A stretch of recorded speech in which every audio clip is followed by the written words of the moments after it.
ZDTech. 3 minutes pour tout comprendre. Bonjour à tous et bienvenue dans le ZDTech, le podcast quotidien de la rédaction de ZDNet.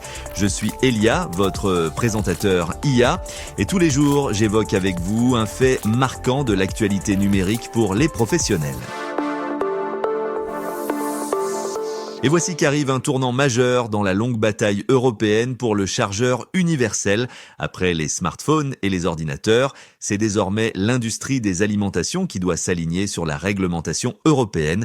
Et je vous explique tout cela en 3 points. Publié le 24 novembre au journal officiel de l'Union européenne, le nouveau texte impose que tous les chargeurs externes soient équipés d'un port USB-C d'ici fin 2028. Jusqu'ici, Bruxelles se concentrait sur les appareils eux-mêmes. Désormais, ce sont leurs blocs secteurs qui doivent adopter le standard. L'objectif est clair, il s'agit de réduire les déchets électroniques et de mettre fin à l'accumulation de chargeurs propriétaires. Et il y a du travail à faire parce qu'aujourd'hui, environ 50% des chargeurs ne sont pas compatibles USB-C. La Commission prévoit de faire chuter ce chiffre à 15% en 2028, un changement massif qui pourrait assainir durablement les tiroirs encombrés des foyers français et européens. Cette nouvelle obligation touche donc un large éventail d'appareils.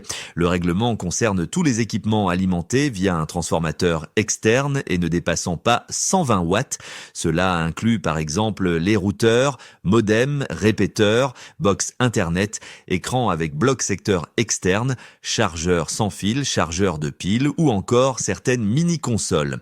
Mais l'Europe prévoit aussi plusieurs exceptions et ce pour des raisons techniques ou de sécurité.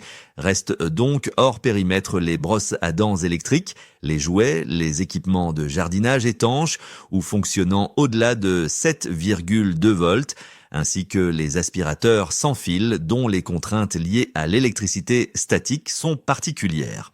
Et le texte ne s'arrête pas là. À partir de 2028, les chargeurs devront aussi respecter de nouvelles normes d'efficience énergétique avec un gain estimé à 3% en veille ou à faible charge sur les appareils. Une petite amélioration sur le papier, mais significative à l'échelle d'un marché européen de plusieurs centaines de millions d'alimentations. Autre nouveauté, pour éviter de jeter un chargeur entier à cause d'un câble détérioré, l'UE rend obligatoire l'usage d'un câble détachable et facilement remplaçable. Une mesure simple qui pourrait prolonger la durée de vie de nombreux blocs secteurs et réduire encore un peu plus le volume de déchets électroniques.